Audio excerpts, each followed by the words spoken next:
وآتينا موسى الكتاب وجعلناه هدى لبني إسرائيل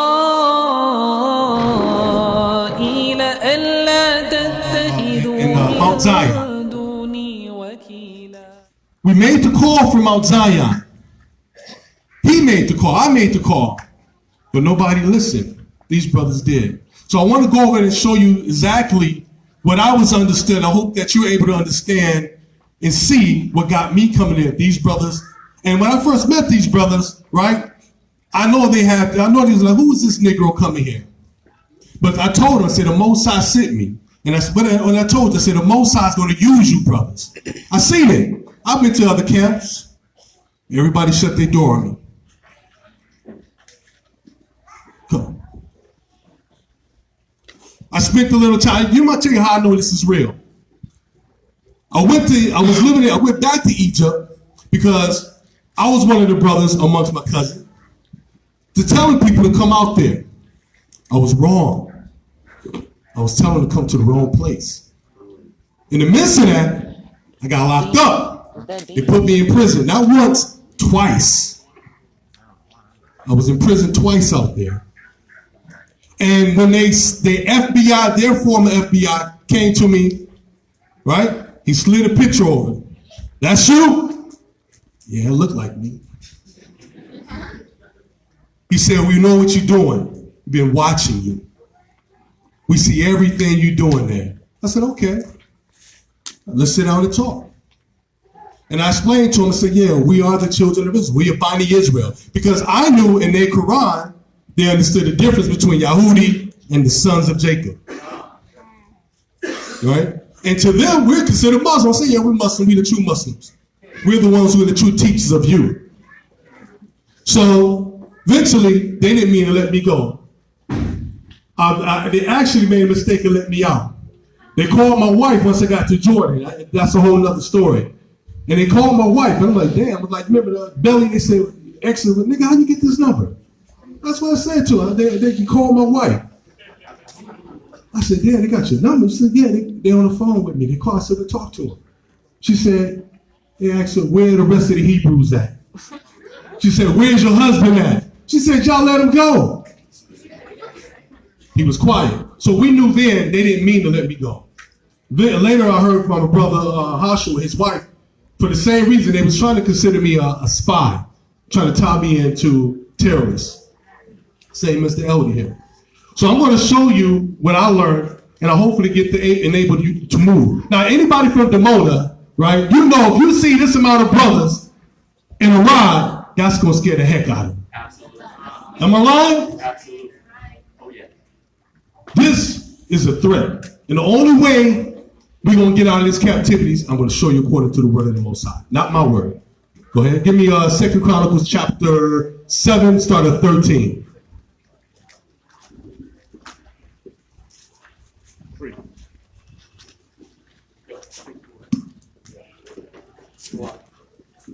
Yo. 2 Chronicles 7 to 13. 2 Chronicles 7 to 13. Now these are basic instructions. When our mother told us to come home after school, she meant come home. Don't go to the next building where your uncle stay at. Come home. When you came home and you went to your uncle's house after school, what would happen? You'd get in trouble, right? Because you didn't follow her instructions. So let's see what the Most High said in his instructions. Read. When I shut up heaven and there is no rain, or command the locusts to devour the land, or send pestilence among my people. So we know all this is happening right now. There's the rain. Now the rain is beginning because, as Chron said, we start to return.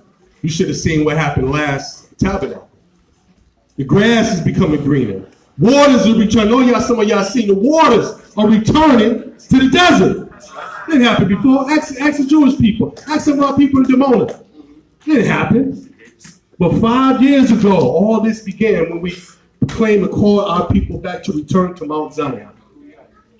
Go ahead, read. If my people who call my name will humble themselves and pray and seek my face. Stop right there. So most of us, when we read this, a lot of cats there stop right there. It says what? To do what? And pray and seek my face. And seek his face. So we think we're doing it right now. We do it all in our best canals. We do it all in our cities. But that's not what the Most High instructions say to do. Read. And turn from their wicked ways. Come on. Then will I hear from heaven. Come on. And will forgive their sin and hear their land. And do what? And heal their land. And heal their land. Read. Now my eyes will be open and my ears attentive to the prayer made in this place. So now, when this was read and this was talking about, it was talking about Jerusalem. It wasn't talking about America. It wasn't talking about Europe. He was talking about America. This is where he was speaking of. He was on Mount Zion, and there's a difference. Most people think the temple was on Mount Zion. The temple was on Mount Moriah. The tabernacle of David is on Mount Zion, which the Most High said would stand forever. Go ahead, read. For now I have chosen and sanctified this house. Sanctify what? This house. This house. Go ahead. That my name may be there forever. So he's not talking about a people. He's talking about a place. Go ahead. How long is it going to be there? There forever. Forever. So when the Most High say forever, do he mean 2018? Of course he does. Go ahead, read. And my eyes and my heart will be there perpetually. Read. As for you. As for who? As for you. As for you, Israelites. Read. If you walk before me as your father David walked, and do according to all that I have commanded you. Come on. And if you keep my statutes. Keep my what? Keep my statutes. This is what this is talking about. This is a statute that was established by the Most High David. Go ahead, read. And my judgment. Come on. Then will I establish the throne of your kingdom. So in order to get our throne back, we got to go and pray. Now, I'm not saying the Most High said he don't hear our prayers outside of Israel. But these are instructions that tell us to come to Mount Zion and pray. Let's look at Hezekiah. Let's go about 300 years later. Give me 2 Chronicles chapter 30. And all through the culture, this is what we're talking about. There's a difference between religious and culture. Culturally, the children of Israel, every opportunity they got, the first place they ran to was Mount Zion to pray to the God of Israel, seek supplications to bring them out of the captivity. That's the first place they went to. When David established the tabernacle in Mount Zion, it was a wrap. That was the only place that the children of Israel were to come to keep the feast at. Before that, yeah, we went to Gilgal. We did our first Passover in Egypt. But it was a wrap after what David did. That's why we read these statutes. And we're going to see it all throughout the culture. Not religion, culture. If we claim to be the Israelites, we don't have a religion, we have a culture. That's right. We have a lifestyle. We have foot to follow. 2 Chronicles chapter 30. Read. Verse 1. 2 Chronicles 30 and 1. And Hezekiah sent to all Israel and Yehudah, and also wrote letters to Ephraim and Manasseh, that they should come to the house of the Lord at Jerusalem, and keep the Passover of the Lord Yahweh of Israel. For the king and his leaders and all the assembly in Jerusalem had agreed to keep Pesach in the 2nd month. So now, they're like, well, y'all ain't Hezekiah. Well, if you read chapter 6 of the Chronicles, he said, if some of you come, if one of you come, if a Gentile come on your behalf to Mount Zion and pray on your behalf, I'll bring you back. Let's see what these instructions say. These are basic instructions, and that's what we're trying to show and teach the brothers. We're not a camp. We're a bunch of men that ascended upon Mount Zion from across the four corners of the earth. Go ahead, read. Verse 3. For they could not keep it at the regular time. Read. Because of a sufficient number of priests and had not consecrated themselves. So at that time, the priests couldn't keep it in the first month because the priest didn't cleanse himself. And you're going to find out some of the people didn't either. Continue reading. Nor had the people gathered together at Jerusalem. Read. And the matter pleased the king and all the assembly. Come on. So they resolved to make a proclamation throughout all Israel. So now, the letters went through all Israel at this particular time. Today, we have social media. The videos, you see us out there standing talking about return to Mount Zion to keep the feast as it is written. Because we understand this is our way out of captivity. This is how our brothers. We're still prisoners. I'm still a prisoner of war. Go ahead and read. From Beersheba to Dan, that they should keep Pesach Yahweh HaYisrael and Jerusalem. And where?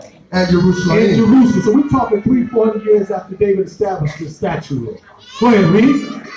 Since they had not done it for a long time in the prescribed manner. So as it was written, they hadn't done it then in a long time. It's the same thing.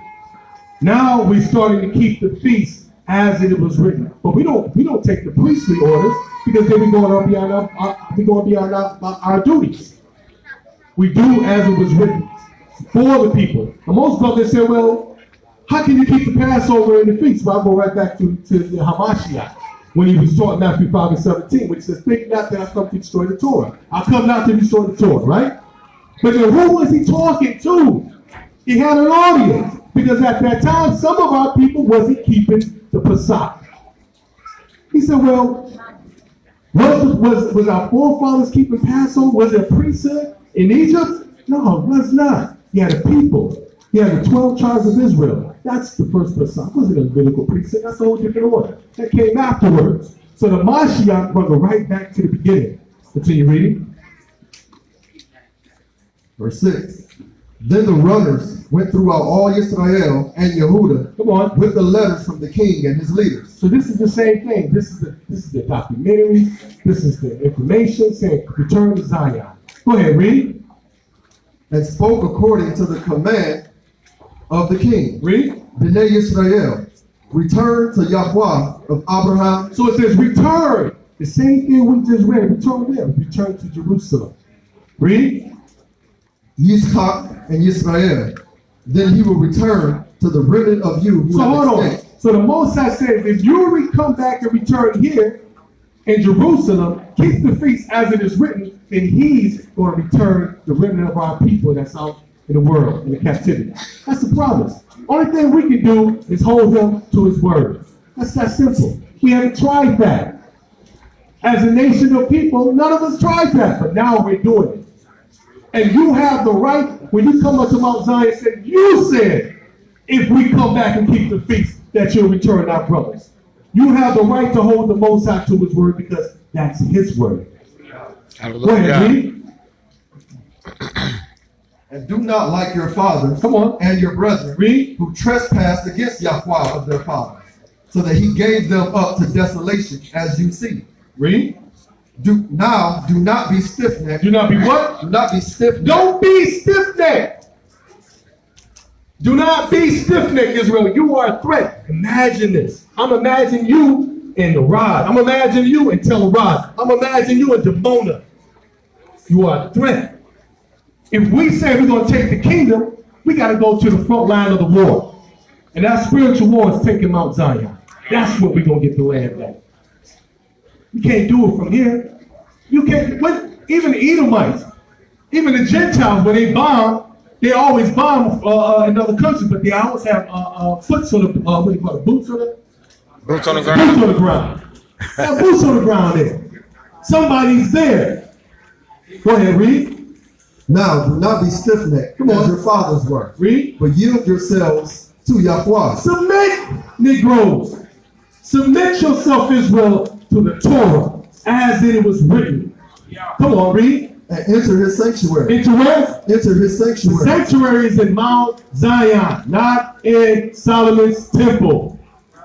We show you all of this. We can prove everything we said. We want Torah as it is written in Jerusalem. And I'm not talking about Amorite Jerusalem. I'm talking about Jebusite Jerusalem in the negative. Go ahead, read. Which he has sanctified forever. How long? Forever. How long? Forever. Forever, Israel. Come on. And serve Yahweh Elohim, that the fierceness of his wrath may turn away from you. Go ahead. For if you return to Yahweh, If you what? if you return to Yahweh, If you return to him in Jerusalem of the Jebusites, what's going to happen? your brethren and your children will be treated with compassion Come on. by those who led them captive. So the enemies, our enemies led us captive. So the Most High just made a statement. If you return, he's going to make sure that the enemies that brought you back over is going to bring you back home in your land. Those who couldn't escape. I'm one of those who escaped. I got a passport. This is no different than a piece of paper where he went off the slave owner's land with a piece of paper saying, You know, go ahead, read. So that they may come back to this land. So they do what? So that they may come back to this land. So Israel, if you want to come back home, you have to return to Zion. Hold up, keep on, read. I'm almost done now. For Yahweh Eloheinu is gracious and merciful, and will not turn his face from you. Come on. If you return to him. If you return to the Master in Mount Zion, he promised he will not turn his face from you. That's on you to have faith of the God of Israel. Everybody can't go, but some of you can. Go ahead, read. Nevertheless. What? Nevertheless. Read. Some of Asher, Manasseh, Zebulun humbled themselves. They did what? Humbled themselves. They humbled themselves. You have to come over there with a meek and a humble spirit. Otherwise, you might as well stay here. I'm not telling you come over there and curse the Edomites out. That's not the commandment. That's not the instruction. The instructions is for you to come over there, humble yourself, keep the feast as it is written, and pray to the God of Israel. That's it. That's all he's asking of you. And it's working. I'm a witness to it. Go ahead, read. And came to Jerusalem. Come on. Also the hand of Yahweh was upon Yehuda to give them singleness of heart, to obey the command of the king and the leaders. Read. At the word of Yahweh. Read. Now many people, a very great assembly, gathered at Jerusalem to keep the feast of unleavened bread. Read. In the second month. Read. They arose and took away the altars that were in Jerusalem. And they took away all the incense altars and cast them into the brook. So if you keep on reading and understand, it says that some of them laughed and mocked them at that time, and they're doing the same thing to us today. So I'm asking you to seek the Most High face in Zion. If you want to take the war to your enemy, then you need to come home and take it. That's front line of the war. That's the real war out here. That's where the soldiers going to show up. So I want to say peace and beloved to my brothers who watching and our people that in Palestine, our brothers, we have a community in Hebron that's being built and new, and another community outside the suburb of Bethlehem, Ephratah, in a little small village called Jalad. So we give all praise to the Most High. Hallelujah! Hallelujah! Hallelujah! Hallelujah! Hallelujah! Hallelujah!